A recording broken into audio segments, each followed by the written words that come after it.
Hello Web3 TV friends, my name is Ornella Hernandez and today we are live at the Sustainable Tech and Impact Investing Summit in Dubai, organized by Carter Capital, and I am sitting here with Salman from Hi. EIO. How are you? Entrepreneurs Investment Office. Nice to meet you. How's it going today? Good, thank you. Yes, enjoying the event. It's been very informative. Yes, have you learned anything today? Yeah, absolutely. I mean, certainly seen what Gustavo's extracurricular activities are. Yes, Gustavo Montero is the chairman of Carter Capital. But no, look, it's a very important year, especially with COP28 happening in the UAE. And I think that's actually really useful because it's making everyone, it's bringing a very important agenda to the forefront in UAE and in the region. So what is the significance that a country like the United Arab Emirates, which is a major oil and gas producer, to be hosting the UN Climate Change Summit? I think it's a very important one because these guys, a lot of their revenues historically have been generated through oil, but they now appreciate where we are in the world with climate change, etc., and so they're diversifying and they're looking for new ways, obviously to make money and revenue, but at the same time, you know, we have a obligation to our future generations that we, you know, leave the planet in a good condition for them. Okay, and so where does this personal interest lie for you to today's theme of sustainable tech and impact investing? So, I mean, I, as a father of two daughters, 11 years old, so I look at the world and think, you know, I want to,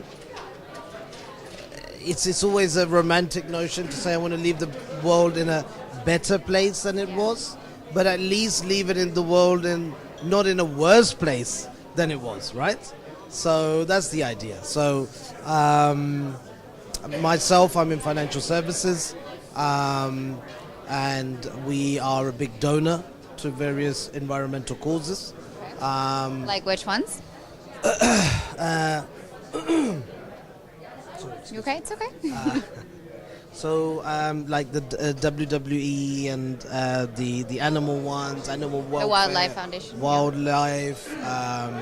You know, we have an interest in those areas, but it's something that certainly it's something that we can improve and increase as well. You know, as financiers, how much are we doing? I mean, I suppose it's just from a charity perspective, we can probably do more. Okay, And probably also, and also probably bring awareness. sure. So to a high what level. do you think are the best ways to do that with today's technology, blockchain? Is there a way to make the money that we donate to these causes get to the people and get to the root of the problem? Actually, interesting, love. You mentioned a good point there, blockchain. Yeah. Blockchain actually makes everything more transparent. That's my understanding, okay? So actually, one of the big issues that people have with charities is the transparency. Right. Like they always argue that, okay, we've sent the money, but how much is actually getting to the charity that they're officially standing for? So actually, bringing blockchain into the charity world and into the green world and into that actually would make it very clear and transparent that, okay, X dirhams or dollars went into, and this is how much went to those projects. So actually, blockchain can be utilized in a, for a utility which is good for humanity. Yes, I agree. I think so too. All right, and so since we were talking about the COP, what are you looking forward to? It's coming up in a few days, so what do you think is going to happen? What can we expect? Excuse me. Look, I think it's always better to have low to medium expectations rather than having very high expectations, because generally when you have very high expectations, you tend to be disappointed. So let's not expect that there's going to be wholesale changes or whatever. But the point is, all the relevant people and stakeholders are going to be in town. Even the Pope is coming into town. I didn't know that, but that's amazing. And obviously all the governmental leaders, the people that can influence change and policy over here will be here. So the key thing is, for change to take place, the first thing that's required is communication.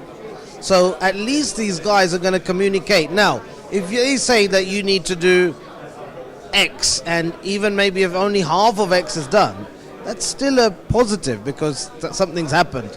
You know what I'm trying to say? It's progress, right? And I think that's the key, is that from January onwards, to see that changes are being and good things are being implemented. Bilal mentioned a really good point about recycling. Now, I come from London.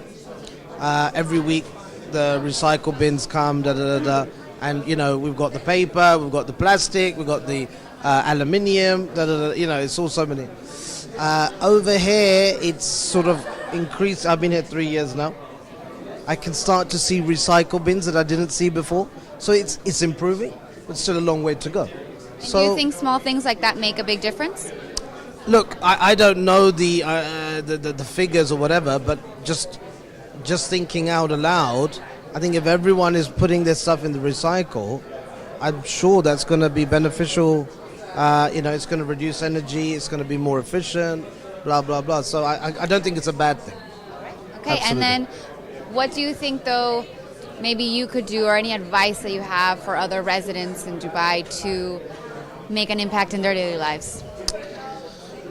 Okay, so that's a good question. I mean, one thing that I do, I think this is a driving city. You have to take a car to get anywhere. Yeah, yes. I mean, I come from London where, there's more pavements and you can walk more. Having said that, one of the reasons why people walk less here is also because of the climate.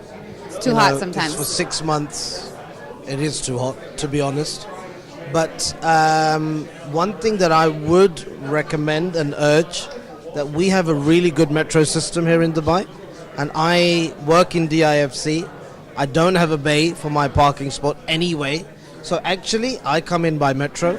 I think the metro works really well. It's very well air conditioned, very comfortable. Except during rush hour when the carts are full and you're kind of crammed in between everyone. Yes, again on that I would say, unless you have to travel in rush hour, please don't. Wait a little bit. Yeah, but if you have to, you have to. But use the metro, because actually, if we are reducing our car consumption, it's not a bad thing. Okay, so more public transportation.